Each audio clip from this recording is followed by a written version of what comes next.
আজকে আমরা দেখব কিভাবে খুব সহজে চটজলদি খেজুর পিঠা বানানো যায়। এটাকে আসলে আমাদের ভাষায় বলে খেজুরি পিঠা। সো প্রথমত খেজুর পিঠা বানাতে হলে আমাদেরকে 4টা উপকরণ নিতে হবে। প্রথম হচ্ছে নারকেল কুড়ানো 1 বাটি, সাথে ময়দা 1 বাটি, 1 চিমটি লবণ ও মেন জিনিসটা হচ্ছে খেজুরের গুড়টা নিতে হবে 1 বাটি পরিমাণ। সো 3টা জিনিসই হচ্ছে 1 বাটি পরিমাণ, আর লবণটা হচ্ছে পরিমাণ মতো। তো একটা বাটিতে আমরা নিয়ে নিব কুড়ানো নারকেলের সাথে আমরা অবশ্যই খেজুরের গুড়টা মিক্স করব, সেটা হচ্ছে পরিমাণ মতো।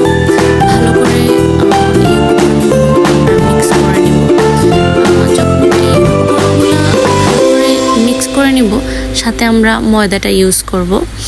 আসলে আমি মনে করি ময়দা ইউজ করার জন্য আসলে এই ডোটা ভালো তৈরি হয়। তবে আমি প্রিফার করি এটা কোনো কিছু ছাড়া মিক্স করা। এটা যদি হাত দিয়ে ভালো করে মিক্স করা যায় তাহলে এই ডোটা পারফেক্টলি তৈরি হয়ে যায়। সো এর জন্য আমরা সাথে একটু সামান্য লবণ দিয়ে দিব যাতে স্বাদটা দ্বিগুণ হয়। আর কেউ চাইলে যদি লবণটা খেতে না চান তাহলে আপনারা স্কিপ করতে পারেন। সো আই থিঙ্ক এই 4টা আইটেম যখন মিক্স করা হয়ে যাবে ভালো করে, তখন একটা পারফেক্ট ডো তৈরি হয়ে যাবে। সো এই ডো থেকে আমরা পিঠা তৈরি করব। এখন আপনারা দেখে নিচ্ছেন যে 3টা উপকরণ সাথে আমরা ময়দা যোগ করে নিয়েছি। ময়দাটা যোগ করার কারণে এটা একটু শক্ত টাইপের হয়ে যায়, এবং ডোটা তৈরি করতে আমরা হাত ইউজ করতেছি। আমরা কোনো জিনিস ইউজ করি নাই, কারণ হাত দিয়ে ডো তৈরি করলে পারফেক্টলি হয়ে যায়। তারপর ডোটা আমরা 2 মিনিটের মতো রেখে দিয়েছি। এখন প্লাস্টিকের যে সরার মতো আর কি, যেটা আমরা প্লাস্টিকের ঢাকনা বলা যায়, এটা ইউজ করব আমরা পিঠা তৈরি করতে, যেটাতে ঢাকনার একটা শেপ চলে আসে। পিঠাটার মনে হয় যে এটা অন্য কিছু দিয়ে তৈরি করা, দেখতে অনেক সুন্দর লাগে। তো এর জন্য আমরা প্লাস্টিকের ঢাকনা 2টা নিয়ে নিয়েছি, এবং ঢাকনার মাঝে এটাকে ছোট ডো তৈরি করে তারপর ঢাকনার সাথে চেপে ধরলাম যাতে এটার ছাপটা চলে আসে।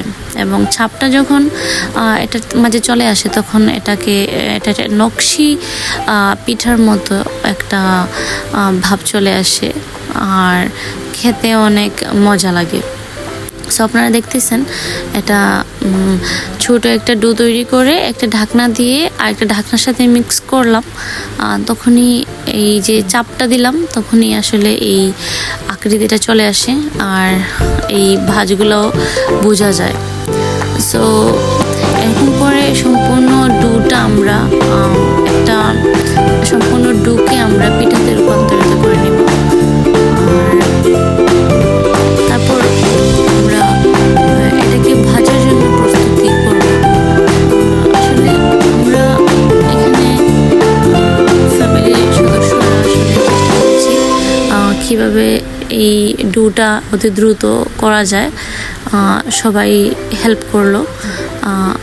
আসলে সবাই মিলে করলে অনেক জিনিস ইজিলি হয়ে যায়।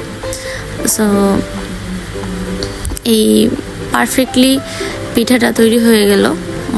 তারপর আমরা এটাকে বেজে নিলাম, ভালো করে বেজে নিলাম। তারপর কুরকুরে ক্রিস্পি হয়ে গেল খেজুরি পিঠা।